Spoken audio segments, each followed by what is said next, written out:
Hello. Welcome to my video on the top 10 episodes of BoJack Horseman. BoJack's been my favorite show for over 5 years now. I've seen the entire thing about 10 times, and I know every episode like the back of my hand. This will be my list of the top 10 episodes, and I feel very confident and passionate about this list. I look at art a little bit differently than a lot of people do, so it might be a bit controversial at points, but I'd be happy to elaborate further than even I do in the video, but I'll do my best to explain my reasonings here. And again, I'd be more than happy to discuss this in the comment section, so please leave a comment. Let me know what your top 10 picks are or what you think of my list. So let's kick it off. Number 10, we have Downer Ending. I guess my question is, do you think it's too late for me? What? When does BoJack Horseman find its identity and distance itself from typical adult animation? This is a popular subject of discussion, and many would point to the telescope as the moment, and albeit a reasonable response, I wouldn't be too surprised to see an episode like the telescope in South Park or Rick and Morty. But Downer Ending is a cut above. Our first major drug-fueled bender as a means of exploring BoJack's psyche, making full use of animation as a creative medium, is also one of the best. After firing Diane in backlash to his contradictory need and fear of being truly seen when she correctly assesses him in her book, BoJack surrounds himself with his two biggest enablers at the time, Sarah Lynn and Todd, hoping drugs will write his book for him. Instead, we watch the unraveling of BoJack's mind, visualizing his fears, regrets, and an expansive portrayal of the life he wished he had, as naive as it is in full context. The episode concludes with a sobering and a confrontation, in what I see as a tonal shift of the show. Really the whole episode is a tonal shift. BoJack confronts Diane and asks if it's too late for him. He begs her to tell him that he's a good person. I love this moment for several reasons. First, I think it's the first real demanding moment on Will Arnett's part of voice acting, and he kills it. It's such a precise scene. I adore the acknowledgement of why he was upset and that he knows Diane's view of him is true. And I love that this question seems to hang over our head the entire show. It's really our core conflict, and always seems like Diane is going to be the one to give us our answer. But of course, she can't and never will. In the very end, we'll get our answer from the only person who could ever possibly give it.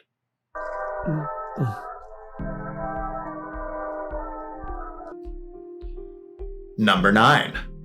A horse walks into rehab. This is a very personal pick, a personal favorite, and my pick for the most underrated episode in the show. A Horse Walks into Rehab isn't an episode that immediately comes to mind when one considers BoJack Horseman. It's not one of the most praised or popular episodes by any means, but it is one of the most important. If I could only keep 10 episodes to tell the story of BoJack Horseman, this would 100% be one of them. Aside from the actionable steps towards progress and the development of Sarah Lynn's place in BoJack's psyche, we see the history of his alcoholism and what it means. There are 4 flashbacks showing alcohol as a device towards external validation for BoJack and how it numbs his humanity each time, indicative of its later place as escapism later on in his life. We go back in time further in each flashback as they're framed a result of the question of when his drinking started. And it's not one instance, it's the accumulation of them. Through tracing the history of and different reasons for BoJack's alcoholism, we also see the development of his mental and emotional framework over the course of his life. The reasons for drinking are all deeply significant. This is one of, if not the most important episode toward the scaffolding of BoJack's psyche. And it's sad how overlooked this critical component of the show is. But personally, I refuse to make the same mistake. So it lands at number 9 on my list. But you gotta do it every day. That's the hard part. But it does get easier. Next up, number 8. Out to Sea. Wait, what? Which episode is this? If you're asking yourself that, this is the episode with the improv ship that ends with the "it gets easier" scene. It's the last episode of season 2. I feel strongly that this episode should be included, and that the prior episode, Escape from LA, a much more iconic episode, should not be. Escape from LA is more scaffolding for later quality than it is quality in itself. I tend to prefer actualizations of quality, payoffs, to setups. But if I were to pick a more functional to the narrative setup episode, I would pick That's Too Much Man, not Escape from LA. In the larger scheme of the narrative of BoJack Horseman, Escape from LA ends up playing second fiddle to That's Too Much Man. The true depth of BoJack's inhumanity and the events that come to head in creating the show's ultimate climax run through that episode. It's not as disgusting as Escape from LA on first watch, but that's honestly just because we don't have the full context. But when we do get it, the events of That's Too Much Man become the worst thing BoJack Horseman ever does. But let me talk about the actual episode of this entry on the list. This episode is hugely underrated and really fantastic. The arc concerning BoJack's relationship with Todd in the early seasons is well formed, and in this episode, BoJack responds to Escape from LA. We see the essence of his character in his self-awareness. He follows up horrific action with seeking change, seeking humanity. For me, this reflection and exploration of an action is usually more important than the action itself, even if the action is more striking in the moment. So that's largely my reason for picking this episode here. But in this episode, he shows this humanity to Todd, saving him from a cult, showing him that he actually deeply wants Todd's company. He's his best friend, and he opens up to showing that he actually does pay attention to all the little things his terrified of vulnerability facade pretends to forget. The contrast is excellent, and it's given a massive exclamation point in the sensational "it gets easier" scene that ties up what our show has meant to this point and ultimately what it will always mean. It's the best moment of the show up to this point, and it's the first real climax to BoJack's character. So to me, the episode must be on the list.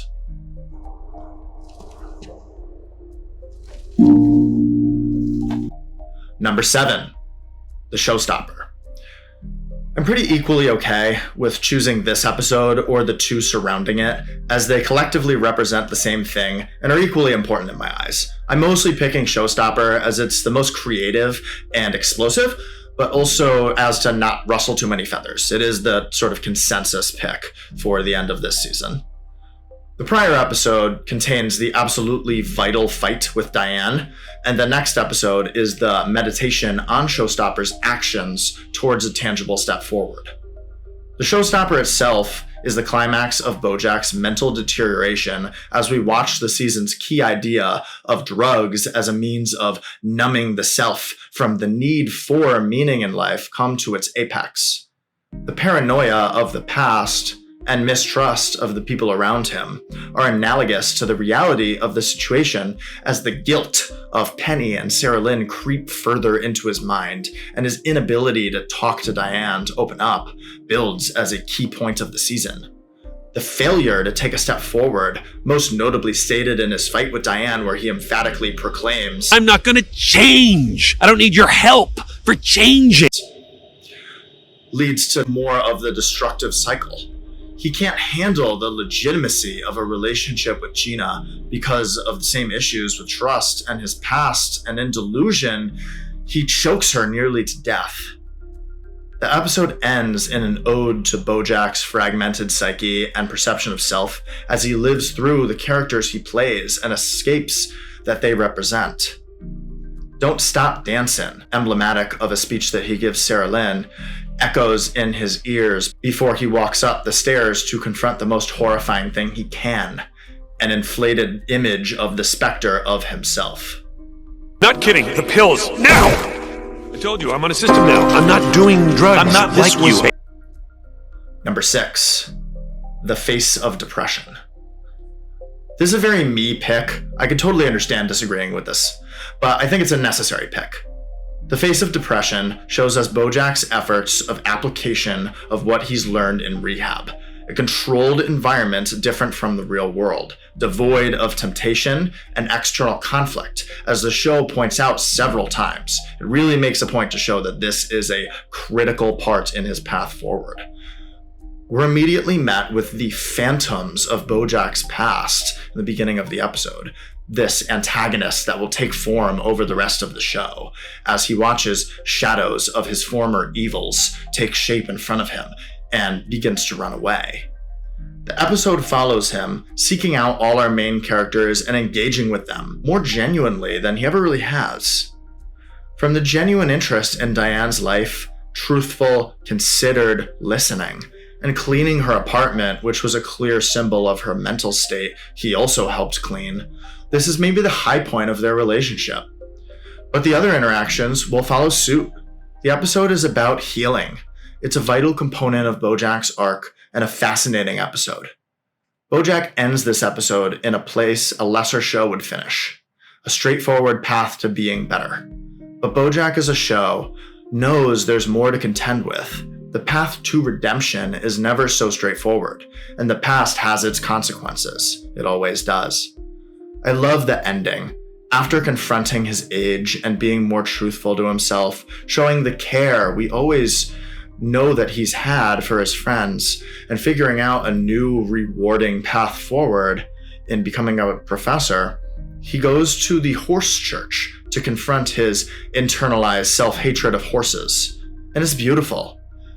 But as the scene closes, the minister says, "I hope you found solace in our show. In 30 minutes, we start over." And I have found solace in the show. And oh shit, are we about to start over? Can you taste the ice cream, Mom? Oh, BoJack. Next up, number 5, Time Zero. Time Zero is the harrowing delve into the past of Beatrice Horseman, the closest thing to an antagonist the show really has. The social commentary in the episode is excellent as we derive our source of intergenerational familial trauma and the greater factors at play in creating them. Grief caused by war, greed, and misogyny, founded in white male-dominated capitalism, the emotional ignorance that comes along with this, and the terror of knowing and being known by others. Beatrice's past is traumatic and painful to watch.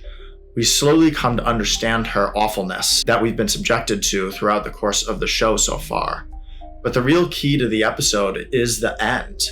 Although BoJack doesn't see or know in full the events of the episode as we're shown, we watch as he manifests an implicit understanding and forgiveness for his mom, the person our brutal, bitter, miserable antagonist says he hates most, is shown compassion in her last moments of clarity. Between the tragedy of him asking if she can taste the ice cream as he puts her mind in a setting she'd feel most comfortable, and the reality that she has no idea what ice cream tastes like, as the episode pointed out earlier, we see the brightest moment yet for BoJack's character, but it's tainted by this creative expression of their lack of mutual understanding. He understands they've been drowning together and chooses to show her humanity, but he doesn't understand her enough for this moment to have come when she was more alive. Everything, all the abuse and neglect, it somehow made me special. Number 4, Good Damage. Good Damage is the character climax for our phenomenal deuteragonist, Diane Nguyen. The concept of good damage hasn't been explicitly stated, but has been the central challenge of Diane's arc throughout the entire show.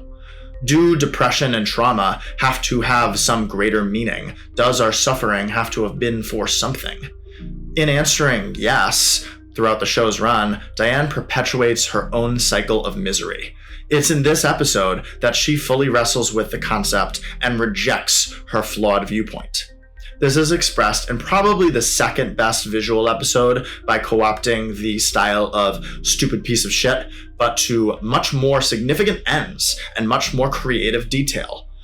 At the end of the show, Diane comments on the switch from LA Diane to the new Diane. This episode is most definitively where that switch happens. It is the actualization, the climax of Diane's character arc and what her character ultimately amounts to. I think it's a very deserving number 4, as underrated and overlooked as it is. This episode is really what Diane's character builds up to. The stupidest goddamn part of you was still holding on to that chance. My mother is dead, and everything is worse now. Number 3, Free Churro. Yes, I see you.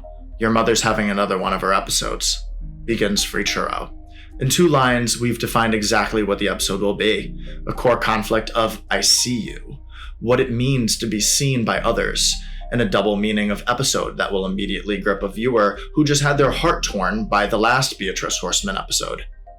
We get some of the most dense characterization ever targeting BoJack's father and launch into a 20-minute eulogy for his mother. Here, he contemplates his understanding of his mother, his hatred and love for her, and the permanency of death and her being gone, especially as it pertains to the question of change and hope. It's all structured within the arc of I See You, which kicks the episode off and is the impetus for its resolution. It's a masterclass of TV and a refutation of its dogma. The episode is a response to the challenge of the prior episode saying TV is a visual medium, and a contrast to the silent episode Fish Out of Water, an episode I'm excluding from this list. TV and film, especially in the West, live and die by the show don't tell mantra. I personally think this is poison. If effort to show not tell when you could have had show and tell undermines your thematic detailing and emotional development of your story, that's a bad thing. BoJack, unlike many shows, doesn't make this mistake, and this episode is a major player in creating the best developed character in Western television's history. The weak breeze whispers nothing. The water screams sublime. His feet. Oh, BoJack, no. There is no other side. This is it. Number 2. The View from Halfway Down. View is the most common pick for the best episode of the show, and for good reason. I take little issue with this opinion, and even if I don't share in it, it's a totally fine opinion, something that I would not argue with really whatsoever. It's a sensational episode, and top 3 among all of Western television for me. It's the most detailed episode both in psychological development as well as how thoroughly engrossed in symbolism and visual expression it is. Before we can look ahead to the future, we must look into the past, the hell we've seen, the love we've shared and lost, and in confronting the immediate reality of death's permanence and emptiness, we get our most thorough questioning of life's meaning and the pursuit of change. In about 2 or 3 weeks from the time of this episode, I will be dropping a video entirely dedicated to The View from Halfway Down, so I'll save my more expansive analysis for then, but I highly encourage you to subscribe and keep up with the channel and check out that video when it comes out. It'll probably be the most detailed video on my series on BoJack that I have. Around. You turn yourself around. That's what it's all about. And finally, number 1, the best episode of BoJack Horseman, the finale, Nice While It Lasted. The way I look at and value art is usually pretty heavily focused on its point. There's more to art than the sort of argument it makes as if it were an essay, obviously, but when all the elements of a story work together towards some sort of tangible ends, some deeper meaning that's substantiated by its totality, by its journey, that's what resonates with and is the most impactful to me. Nice While It Lasted is this for BoJack Horseman. Between the resolution with the conflict with his mother we get in the opening scene and in the blisteringly gorgeous discussion with Princess Carolyn, to the heartfelt conversations with the relationships that have defined the show, night and day different to how they began, to the conversation with Todd that ultimately gives and substantiates our point of the show to us. This is the best episode. Many people look at art or sections of stories as having to be somehow self-contained, like an episode must be both set up and payoff for itself. And I don't think that's true. Nice While It Lasted is simply payoff for the whole show, and I wouldn't have it any other way. But hey, again, I'll be doing a dedicated video to this episode and going through it in excruciating detail, and I really hope that you check that out in a few weeks when it comes out. Again, please subscribe and check out that video, and maybe I will convince you, especially if you think this is a crazy pick for number 1, as few do, to my amazement. And if anything that I said about the episode left you scratching your head, you should especially check it out, because there's a lot of subtle detail in this episode that makes it really great. And that's my list. As I mentioned earlier, I'm deeply confident in this list, but of course I'm not right. At the end of the day, it's just opinion, and I'm sure many will disagree. But that's the fun of it. It's my favorite show, I've seen it 10 times, and I always love talking about it. So if you disagree with my picks, want to debate, or just discuss anything BoJack related, please comment below. I'd love to hear from you. But that's all for today. Please like, comment, subscribe, share with your friends, and stay tuned for more BoJack content. My Season 6 Part 1 analysis, followed by The View from Halfway Down and Nice While It Lasted videos, will be up soon. Thank you for watching.